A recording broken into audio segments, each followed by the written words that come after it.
बिस्मिल्लाहिर्रहमानिर्रहीम वस्सलातु वस्सलामु अला सय्यिदिल अंबिया वल मुरसलीन। सो स्टूडेंट्स, आप लोगों की डिमांड और आपकी विश पर एक दफ़ा फिर से मैं आप लोगों को बायोलॉजी प्रैक्टिकल्स के हवाले से सारी इंस्ट्रक्शंस देने जा रहा हूं और specially most specially model paper पूरे का पूरा मैं आप लोगों के साथ डिस्कस करने जा रहा हूं और इसमें हर चीज़ मैं आपको दोबारा से एक्सप्लेन कर दूंगा कि आप लोगों को किस क्वेश्चन के अंदर आंसर शीट के ऊपर किस तरह से क्या लिखना है, क्या ड्रॉ करना है। डायग्राम्स भी मैं आप लोगों को दिखा देता हूँ, आसान डायग्राम्स किस तरह से बना सकते हैं आप लोग। तो ये सारी चीजें जी इस मॉडल पेपर के अंदर मैं इंशाल्लाह आप लोगों के साथ शेयर करने जा रहा हूँ। लास्ट पे मैं मोस्ट इंपॉर्टेंट प्रैक्टिकल्स की दोबारा से आपको एक लिस्ट दूंगा, पार्ट 1 के प्रैक्टिकल्स के हवाले से भी और पार्ट 2 के प्रैक्टिकल्स के हवाले से भी। वैसे यू नो कि कंबाइंड प्रैक्टिकल है, लेकिन इसमें पार्ट 1 से भी आप लोगों को दिए जा सकते हैं प्रैक्टिकल्स और पार्ट 2 से भी दिए जा सकते हैं। तो ये मॉडल पेपर जी हमारे कोलीग्स हैं, हमारे बहुत ज्यादा मुहतरम, रिस्पेक्टेड और बहुत काबिल teacher so professor doctor Mohammad Ijaz. So ये एसोसिएट प्रोफेसर है जी पीपल्स कॉलोनी कॉलेज, यानी कि फकीर मोहम्मद फकीर कॉलेज पीपल्स कॉलोनी गुजरांवाला। और उनके साथ जो प्रोफेसर जमील यूसुफ साहब हैं, उनके छोटे भाई, so assistant professor zoology government graduate college सरटन गुजरांवाला। तो ये उनका तैयार करदा मॉडल पेपर है जो बच्चों की हेल्प के लिए उन्होंने बहुत मेहनत से तैयार किया हुआ है। तो इसको मैं दोबारा से भी आप लोगों को एक्सप्लेन कर देता हूँ। प्रीवियस वीडियोस में भी मैं आप लोगों को कुछ ना कुछ बता चुका हूँ, तो दोबारा से सुन लें। पहला क्वेश्चन आप लोगों का 3 नंबर का स्लाइड प्रेपरेशन का होगा, जिसमें से 2 नंबर आपको लैब में मिलेंगे, 1 नंबर आपको सेंट्रल मार्किंग के थ्रू मिलेगा। आप लोगों ने इसमें कुछ नहीं लिखना, आपने सिर्फ और सिर्फ एक लेबल डायग्राम बनानी है अपनी आंसर शीट के ऊपर और उसके साथ साथ आपने परफॉर्म करके ये एक्सपेरिमेंट दिखाना है, यानी कि स्लाइड बनाकर प्रिपेयर करके माइक्रोस्कोप के नीचे फोकस करके आपने एग्जामिनर को चेक करवानी है। तो आपकी परफॉर्मेंस के 2 नंबर होंगे, आपकी स्लाइड्स की सारी चीजें क्लियर होंगी तो आपको पूरे 2 नंबर मिल जाएंगे और 1 नंबर आपको डायग्राम का मिलेगा। अब इसमें कौन कौन सी स्लाइड्स इंपॉर्टेंट है वो मैं अलग से आपको दोबारा से बता देता हूं। वैसे ये तकरीबन देखें 26 जो है वो स्पेसिमेंस या 26 आप लोगों को स्लाइड्स के नाम लिखे नजर आ रहे हैं। So number 1, squamous epithelium of frog skin, ciliated epithelium of buccal cavity of frog, human cheek cells, mesophyll cells of leaf. ये पूरा मॉडल पेपर ये पीडीएफ की फॉर्म में इंशाल्लाह मैं व्हाट्सएप ग्रुप में भी आप लोगों के साथ शेयर कर दूंगा। व्हाट्सएप ग्रुप को ज्वाइन करने का तरीका प्रीवियस वीडियोस में भी मैं बता चुका हूं कि आप लोगों ने चैनल को सब्सक्राइब करके स्क्रीनशॉट लेना है, अपने नाम अपने शहर के नाम के साथ व्हाट्सएप नंबर पर शेयर कर देना है और उसका मैं आपको बता चुका हूं जी, +923466139239। प्रीवियस वीडियोस में आप लोगों को ये नंबर मिल सकता है। अब आप लोगों को जैसे मैं बता रहा था कि इसमें देखें क्वेश्चन नंबर 1 जो आपको क्वेश्चन पेपर पर लिखा नजर आएगा, जो क्वेश्चन वो लिखा होगा जी, prepare a temporary amount of the material provided, identify and draw its label diagram। तो आपने सिर्फ लेबल डायग्राम बनानी होगी आप लोगों ने अपनी आंसर शीट के ऊपर और साथ आपने प्रिपेयर करके स्लाइड दिखानी होगी। इस तरह से जब आप डायग्राम बनाएंगे, बहुत आसान आसान सी डायग्राम्स हैं, क्लोरेला की डायग्राम है। इसी तरह से नीचे आ जाएंगे, एपिथेलियल सेल्स ऑफ फ्रॉग आपको दिखाई दे रहा है, ciliated epithelium buckle cavity of frog. Means ये मॉडल पेपर अगर इन केस जस्ट आप तैयार कर लेते हैं, आपको कॉपी खोल कर सारा ढूंढने की जरूरत नहीं पड़ेगी कि कहां पर कौन सी डायग्राम बनी हुई है, कहां से क्या याद करना है। तो जस्ट ये मॉडल पेपर अगर आप अच्छे तरीके से तैयार कर लेते हैं तो इंशाल्लाह आपका 100% ये प्रैक्टिकल हो जाएगा। सो ये इस तरह से ह्यूमन चीक सेल्स आपको नजर आ रहे हैं, स्टोमेटा की डायग्राम आपको दिखाई दे रही है, फिर अनियन एपिडर्मस ऑफ जो है वो सेल्स ऑफ अनियन एपिडर्मस वो आपको दिखाई दे रहा है। इसी तरह से और भी स्लाइड्स हैं जो कि ज्यादा कॉमन तो नहीं है या ज्यादा इंपॉर्टेंट तो नहीं है, लेकिन इनमें से भी कोई ना कोई आ सकती है। नॉस्टॉक है, इसी तरह से अगेन क्लोरेला है, यूग्लिना है, वॉलवॉक्स है। अब ये सारा मॉडल पेपर आपको मिल जाएगा। इनमें से कौन सी स्लाइड्स आपकी मोस्ट इंपॉर्टेंट है, मैंने आपको लास्ट वीडियो में भी बताया था कि सिर्फ और सिर्फ आप इनमें से अगर इन केस 6 जो हैं वो पार्ट 1 की और एक जस्ट ओनली 1 पार्ट 2 से आप कर ले। मैं आपको दिखा देता हूं जी वो कौन कौन सी। सो ये देखिएगा, ये दोबारा से वही मॉडल पेपर था, मतलब जो पैटर्न था आपको ये देखें, ये है जी epithelium of frog, buccal cavity of frog, human cheek cells, leaf epidermis, onion epidermis cells, spirogyra, और एक मैंने बताई थी स्ट्राइटेड मसल्स ऑफ काकरोच। तो ये है जी हमारे पास क्वेश्चन नंबर 1। हम चले जाते हैं जी क्वेश्चन नंबर 2 की डिटेल के अंदर। क्वेश्चन नंबर 2 आप लोगों को फैमिली की डिस्क्रिप्शन दी जाएगी, यानी आप लोगों को प्लांट मटेरियल दिया जाएगा जिसमें आपने टेक्निकल टर्म्स को सिंपली क्या करना होगा, एक्सप्लेन करना होगा विद ओनली 1 और 2 कैरेक्टर्स, यानी कि 2 कैरेक्टर्स लिख लें। अगर कोशिश करें 3-4 लिख लेंगे तो ज्यादा बेहतर है, लेकिन वैसे कम से कम 2 कैरेक्टर्स लिखने हैं। किन किन चीजों के बारे में पूछा जा सकता है? लीफ के बारे में, फ्लावर के बारे में, inflorescence, floral formula, calyx, Corolla, androecium, gynoecium, और इनमें से कोई 4 चीजें आएंगी। यानी ये नहीं कि ये सारा कुछ एक ही वक्त में पूछा रहेगा, कोई सी भी 4 चीजें। और कौन कौन से पौधे हैं या कौन कौन से प्लांट स्पेसिमेंस आपको दिए जाएंगे? रोजा इंडिका, सोलानम नाइग्रम, केसिया फिस्टुला, एविना सैटिवा। ये पहले चारों ही बहुत इंपॉर्टेंट है, और नंबर 1 5 पर लिखा हुआ है लेथाइरस ओडोरेटस। तो ये आपके पास 5 हो गए, लेकिन पहले अगर आप 4 कर लेते हैं तैयार तो इंशाल्लाह ये 100% हो जाएगा। ये मैं आप लोगों को जरा इसका जो व्यू है जी वो जरा चेंज करके दिखा देता हूँ। सो फैमिली के अंदर आप लोगों ने क्या क्या लिखना होगा, देखें। अब जो जैसे लेथाइरस ओडोरेटस है, ये सारा कंपैरिजन है एक ही टेबल के अंदर। सो नीचे सोलानम नाइग्रम की चीजें हैं, इसी तरह से उससे नीचे केसिया फिस्टुला। तो इन्फ्लोरेसेंस के अंदर ये 2 कैरेक्टर्स लिखे हुए हैं, फ्लावर के अंदर काफी लिखे हुए हैं, लेकिन आपसे 2 या 3 याद कर लें। कैलिक्स के इसी तरह से आप लोगों को 4-5 कैरेक्टर्स लिखे नजर आ रहे हैं, क्रोला के, एंड्रोशियम के, गाइनोशियम, और इस तरह से एंड पर फ्लोरल फार्मूला। मैं अब आप लोगों को एक छोटा सा हिंट दे देता हूं कि अगर आप सिर्फ और सिर्फ फ्लोरल फार्मूला को समझ के याद कर लें, सिर्फ रटा नहीं लगाना, समझ के, तो आप लोगों को ये सारे कैरेक्टर्स ऑटोमेटिकली याद हो जाते हैं। अगर आपको सिर्फ फ्लोरल फार्मूला याद है, जैसे कि सपोज करें फॉर एग्जांपल, मैं आप लोगों को एग्जांपल के तौर पर, मोस्ट इंपॉर्टेंट होता है रोजा इंडिका, ठीक है, तो उसके हवाले से जरा दिखा देता हूं। सो नीचे आ जाते हैं, नंबर 4 पर लिखा हुआ है रोजा इंडिका। अब इसके फ्लोरल फार्मूला पर आ जाए, सबसे पहला साइन आप लोगों को एक सर्कल के अंदर प्लस का निशान दिखाई दे रहा है। ये शो करता है एक्टिनोमॉर्फिक को, यानी कि फूल की सिमेट्री के बारे में ये इंफॉर्मेशन है कि रेगुलर सिमेट्री है, जिसको हम एक्टिनोमॉर्फिक कहते हैं। इससे ऊपर वाला अगर आप देखेंगे तो ये आप लोगों को एक तरह से, जिस तरह से क्रिस्ट का साइन होता है, सनी ये इस तरह से आपको दिखाई दे रहा है। ये जाइगोमॉर्फिक जो फ्लावर होते हैं जिनकी इरेगुलर शेप होती है, ये उसका हमारे पास सिंबल होता है। तो इस तरह से फ्लावर का कैरेक्टर याद हो गया। नंबर 2 पर बाइसेक्सुअल, ये जो हमें नजर आ रहा है ये बाइसेक्सुअल है, ये ऊपर वाला भी बाइसेक्सुअल है। अब इसमें किसी में सिर्फ मेल स्टेमन होते हैं, सिर्फ किसी में कार्पल होते हैं, तो उसके अंदर सिर्फ मेल का सिंबल होता है, यानी उसमें मेल फ्लावर होते हैं, और किसी में सिर्फ फीमेल फ्लावर। लेकिन क्योंकि जब दोनों चीजें मौजूद हो, स्टेमन भी हो, कार्पल भी हो, तो फिर हम ये बाइसेक्सुअल का सिंबल देते हैं, ये भी फ्लावर का करेक्टर।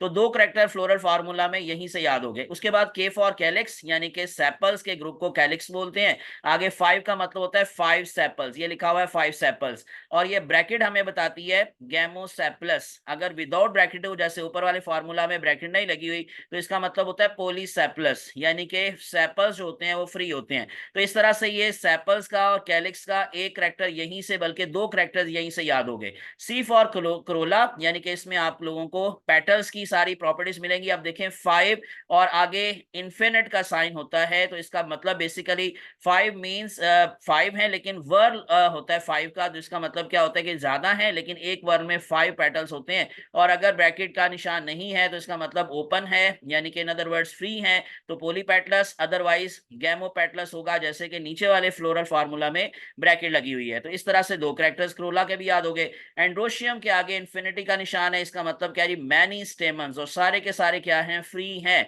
अगर मैनी के साथ अगर देखें यहाँ पर ब्रैकेट लगी हुई है, तो फिर ये फ्यूज्ड होंगे, और इसके लिए वर्ड यूज होगा समटाइम, इसको हम सिन एंड्रस भी बोलते हैं, और इसके लिए भी गैमो एंड्रस का वर्ड यूज हो सकता है, लेकिन ज्यादा तौर पर सिन एंड्रस का वर्ड यूज होता है। उसके बाद फिर आखिर पर हमारे पास गाइनोशियम का जी है, और उसके बाद फिर 1 का मतलब 1 कार्पल।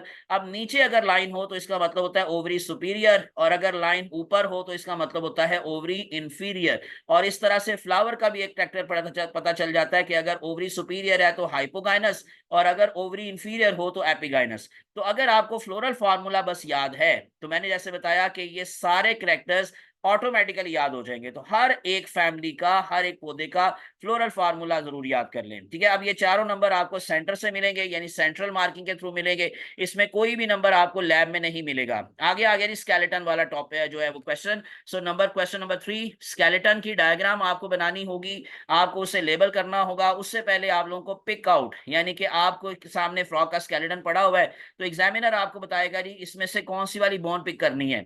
वो देखेगा कि आपको उस बोन का पता है या नहीं पता। तो 1 नंबर इस चीज का है कि आपने सही वाली बोन को पिक किया, तो 1 नंबर वहीं पर आपको लैब में मिल जाएगा। बाकी 3 नंबर आपको डायग्राम बनाने के मिलेंगे, जो लेबल स्केच है। ये बस आसान आसान डायग्राम्स बनी हुई है, यहाँ पे वैसे मुश्किल लग रही हैं, लेकिन जो प्रैक्टिकल कॉपी में है उससे काफी हद तक आसान डायग्राम्स हैं। तो ये स्कल का 3 व्यू हैं, डोर्सल, वेंट्रल और लेटरल। ये मैंने पहले भी बताया था, जब स्कल की अगर इन केस आप लोगों को डायग्राम बनानी हो तो पहले एग्जामिनर से कंफर्म कर लीजिएगा कि डोर्सल व्यू बनाना है, वेंट्रल बनाना है या लेटरल बनाना है। क्योंकि अगर डोर्सल आया हुआ है की के अंदर और आप लोगों ने वेंट्रल बना दिया तो नंबर कट जाएंगे। आपको लेटरल कहा गया था या लेटरल आया हुआ था क्वेश्चन पेपर के ऊपर, तो आपने वेंट्रल बना दिया, गलत। तो इसी वजह से आपके पास नहीं ये की होती, एग्जामिनर के पास होती है, वो आपको कंफर्म करेगा कि ये वाला व्यू बनाना है तो देन बनाना शुरू करें, पहले ही शुरू ना कर दें। इसी तरह से पेक्टोरल गडल की डायग्राम बनाने के लिए आ सकती है, पेल्विक गडल की आ सकती है, लेकिन ये जो वर्टिब्रल कॉलम की बोन्स होती हैं ये ज्यादा आइडेंटिफिकेशन के अंदर पूछी जाती हैं, डायग्राम बनाने के लिए कम ही आती हैं। बाकी ये सारी डायग्राम्स आपको आपकी कॉपी में मिल जाएंगी, लेकिन यहाँ पर सारी थोड़ी सी आसान करके लेबलिंग को भी थोड़ा कम करके दिखाया हुआ है। लेकिन आप लोग जो है वो कम से कम जो है वो और कुछ नहीं तो 6-7 लेबलिंग जरूर करें। जिस तरह से स्कल के अंदर बहुत सारी बोन्स हैं, 9-10 हड्डियां होती हैं, तो कम से कम 7-8 आप लोगों की लेबलिंग्स होनी चाहिए, ठीक है। उसके बाद हम चले जाते हैं, ये जो 3 नंबर थे मैंने बताया, ये सेंट्रल मार्किंग से आपको मिलेंगे और 1 नंबर आपको लैब में मिलेगा। नंबर 4 है जी आइडेंटिफिकेशन। सबसे मोस्ट इंपॉर्टेंट ये चीज इस वजह से है क्योंकि इसमें आइडेंटिफिकेशन में लिखना क्या है, करैक्टर क्या लिखना है, ये अक्सर बच्चों को समझ नहीं आ रही होती। तो इस मॉडल पेपर के अंदर आपको हर एक स्पेसिमन के आगे 4-4, 5-5, 3-3 करैक्टर्स लिखे नजर आएंगे। आप इसमें से कम 2 भी अगर याद कर लेते हैं हर एक के, अब कौन कौन से वाले करने हैं वो मैं अगेन आप लोगों को अलग से दिखा देता हूं, बता देता हूं कि कौन कौन से वाले इंपॉर्टेंट हैं। मैं आपको क्वेश्चन नंबर 4 पर लिए चलता हूं। सॉरी, नंबर 4 ये है जी हमारे पास। अब पार्ट 1 की ये स्लाइड्स इंपॉर्टेंट है, पार्ट 2 के अंदर आइडेंटिफिकेशन के हवाले से ये सारी चीजें इंपॉर्टेंट है, और इसी तरह से फिर किंगडम एनिमेलिया, उसमें से कोई भी आपको एनिमल का स्पेसिमन दिया जा सकता है, मेल कौन और फीमेल कौन ऑफ पाइनस इंपॉर्टेंट आइडेंटिफिकेशन के हवाले से।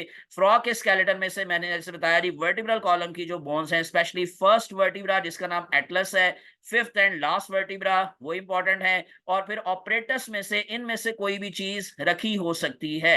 अब आपको पता होगा डिक्लाइनोस्टैट कैसा होता है, इस तरह से हीलियोट्रॉपिक चैम्बर कैसा होता है, तो ये लैब के अंदर चीजें मौजूद होती हैं। अगर आपने कभी देखी हो ऑटोक्लेव, हाइड्रोमीटर, तो शायद आपको याद रह जाए, अदरवाइज इनको पहचानना मुश्किल होता है। एनीवेज मैं आपको दोबारा से लेके चलता हूँ उस मॉडल पेपर की तरफ। तो मैं आपको बता रहा था यहाँ डायग्राम बनी हुई है, डायग्राम नहीं बनानी।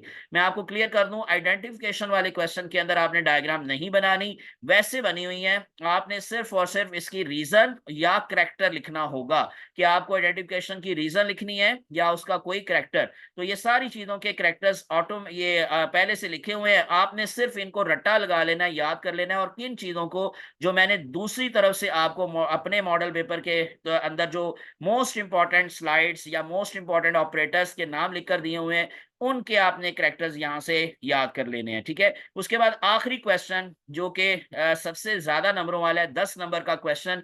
इसमें से आप लोगों के 6 नंबर लैब में लगने हैं और 4 नंबर आपको सेंटर्स पर सेंट्रल मार्किंग के थ्रू मिलने हैं। अब इसमें से पहला क्वेश्चन कोई एक्सपेरिमेंट वाला भी हो सकता है, बायोकेमिकल टेस्ट वाला प्रैक्टिकल बहुत इंपॉर्टेंट है, प्रोटीन्स के टेस्ट, कार्बोहाइड्रेट्स के टेस्ट, लिपिड्स के टेस्ट। अब एक तो आप लोगों ने सिंपली सारी बात है परफॉर्म करके प्रोसीजर सारा करके एग्जामिनर को दिखाना है, चेक करवाना है, और उसके बाद आपके 6 नंबर होंगे। लेकिन बाकी के 4 नंबर में आपको जो लिखना होगा आंसर शीट के ऊपर, उसमें 2 नंबर उसके होंगे और 2 नंबर शॉर्ट क्वेश्चंस के होंगे, जो कि हर एक प्रैक्टिकल के नीचे 2 शॉर्ट क्वेश्चंस होंगे। आपने जो करना है सिर्फ आपने उन क्वेश्चंस के आंसर देने हैं, यानी टोटल 3 क्वेश्चंस होंगे यहाँ पर आपके क्वेश्चन पेपर के ऊपर। उसमें से आपने 2 को टिक कर लेना है और उनमें से आगे एग्जामिनर 1 आपको देगा, ठीक है। करना आपने एक ही है, लेकिन आपके क्वेश्चन पेपर के ऊपर 3 एक्सपेरिमेंट्स लिखे होंगे, जिसमें से मस्ट एक डायसेक्शन वाला लिखा होगा, बाकी 2 कोई से भी हो सकते हैं, पार्ट 1 से भी हो सकते हैं, पार्ट 2 से भी हो सकते हैं। अब उससे रिलेटेड मैंने आपको बता दिया, एक तो परफॉर्मेंस आपकी 6 नंबर की है। अगर आपका डायसेक्शन वाला प्रैक्टिकल है, मैं अब उसका बता देता हूं आपको दोबारा से। 6 नंबर आपको किस चीज के मिलेंगे, एक तो आपने डायसेक्शन कितने अच्छे तरीके से की, क्या ब्लड तो नहीं आपने ज्यादा उसका दाया किया, अगर काकरोच था तो उसकी बॉडी ज्यादा डैमेज तो नहीं हुई। उसके बाद फिर आप लोगों ने उसको सारे पार्ट्स के नाम बताने आने होंगे एग्जामिनर को, तो ये सारी चीज के 6 नंबर होंगे, ठीक है। बाकी 2 नंबर आपको जैसे मैंने बताया कि आपने अब जो प्रैक्टिकल जो आपने आंसर शीट के ऊपर डायग्राम बनानी है, डायसेक्शन वाले प्रैक्टिकल में स्पेशली आपने जो डायग्राम बनानी है, 2 नंबर उसके होंगे और उसके बाद फिर 2 नंबर का शॉर्ट क्वेश्चन होगा। अब ये है जी हमारे पास ये फ्रॉग बनाने की जरूरत कोई नहीं। आप जो फ्रॉग की डायसेक्शन के हवाले से सिस्टम्स हैं, वैसे तो आपके सिलेबस के अंदर तकरीबन कोई 6 सिस्टम है, यानी digestive system, respiratory system, venous arterial system, male reproductive system, female reproductive system. लेकिन अगर इन केस आप लोग सिर्फ 3 डायग्राम्स की प्रैक्टिस कर लें, मैं आपको दोबारा बता दूं 3 डायग्राम्स की प्रैक्टिस, एक मेल रिप्रोडक्टिव सिस्टम की, एक फीमेल रिप्रोडक्टिव सिस्टम की, एक डाइजेस्टिव सिस्टम की, तो इंशाल्लाह आपका काम चल जाएगा, ठीक है। यानी कि फ्रॉग के अंदर यही तीनों रिपीट होते हैं बार बार। और अगर आप काकरोच की तरफ आ जाएंगे तो काकरोच के 2 ही सिस्टम है, एक डाइजेस्टिव सिस्टम है और एक नर्वस सिस्टम है। इन दोनों में से कोई भी आ सकता है, तो इसलिए इन दोनों की प्रैक्टिस करनी पड़ेगी, साथ लेबलिंग आप लोगों ने करनी है। तो ये 2 नंबर आपको मिलेंगे अपनी आंसर शीट पर ये डायग्राम बनाने के, और 2 नंबर मिलेंगे शॉर्ट क्वेश्चन के। बाकी 6 नंबर आपकी परफॉर्मेंस के होंगे, जो कि आपको उसी वक्त लैब के अंदर एग्जामिनर आपको अलॉट करेगा जो भी प्रैक्टिकल, तो उसके 6 नंबर आपकी परफॉर्मेंस के आपको उसी वक्त वो आपको दे देगा। अब वो एक्सपेरिमेंट कौन कौन से हैं मैं आपको दोबारा दिखा देता हूं। यानी कि क्वेश्चन नंबर जो हमारे पास 5 है, मोस्ट इंपॉर्टेंट एक्सपेरिमेंट्स 10 मैंने बताए थे पार्ट 1 के, identification of biochemical, study of starch breakdown, study of effect of temperature, pH, enzyme and substrate concentration, effect of different concentration of salt and sugar solution, investigation of bacterial content of fresh and stale milk. इसी तरह से नीचे आ जाएंगे तो ये part 2 के 9 experiment मैंने यहां पर मेंशन किए हुए हैं। लेकिन उनमें से भी अगर इन केस मैं ये कहूं कि आप माइटोसिस वाला वो वाला जरूर कीजिएगा, इस तरह से मसल ट्विच वाला एक्सपेरिमेंट है वो जरूर कर लें, पोलिटीन क्रोमोसोम वाला है ये जरूर कर लें, और उसके साथ साथ सॉइल टेक्सचर वाला। यानी इन 9 में से भी मैं ये कह रहा हूं कि अगर ये आप 4 कर लेते हैं तो काफी ज्यादा आप लोगों के चांसेस हैं कि इन्हीं में से ही शायद कोई आ जाए। बाकी पार्ट 1 वाले जो 10 हैं उनमें से भी मोस्ट इंपॉर्टेंट जो है वो आप लोगों को, जैसे कि ये पहले वाला इंपॉर्टेंट है, बायोकेमिकल वाला, स्टार्च ब्रेकडाउन वाला है, इफेक्ट ऑफ टेम्परेचर वगैरह, यानी कि जो इंजाइम कंसंट्रेशन या इंजाइम के रेट के ऊपर जो इफेक्ट होता है वो बहुत इंपॉर्टेंट है। उसके बाद फिर ये bacterial content of fresh and stale milk, chromatography वाला और पोटोमीटर वाला। यानी ये तकरीबन कोई 6-7 बनते हैं। तो यहां से ये वाले और नीचे से जैसे मैंने आपको 3-4 बताए तो वो कर लें। बाकी आप लोगों ने ये डायग्राम की प्रैक्टिस करनी है, digestive system of frog and cockroach, respiratory system of frog, इस तरह से यूरिनोजेनिटल सिस्टम ऑफ फ्रॉग, ठीक है, और नर्वस सिस्टम ऑफ काकरोच। तो ये था सारा कुछ जो मैंने फिर से आपको बता दिया, एक दफा फिर से समझा दिया है, ताकि आप लोगों को फाइनल एग्जाम के अंदर भरपूर तरीके से मदद मिल सके। मजीद इंशाल्लाह जो अपडेट्स आती रहेंगी, और आपने जो भी पूछना होगा आप कमेंट सेक्शन में भी पूछ सकते हैं, व्हाट्सएप ग्रुप में भी पूछ सकते हैं, और उसका तरीका मैंने आपको पहले भी बता दिया है कि आपने चैनल को सब्सक्राइब करना है और स्क्रीनशॉट लेकर मेरे व्हाट्सएप नंबर पर शेयर कर देना है। अपनी दुआ में याद रखिएगा। अल्लाह आप सबका हामी नासिर हो। जज़ाकुमुल्लाहु खैरन कसीरा। अस्सलामु अलैकुम व रहमतुल्लाहि व बरकातहू। अल्लाह हाफिज।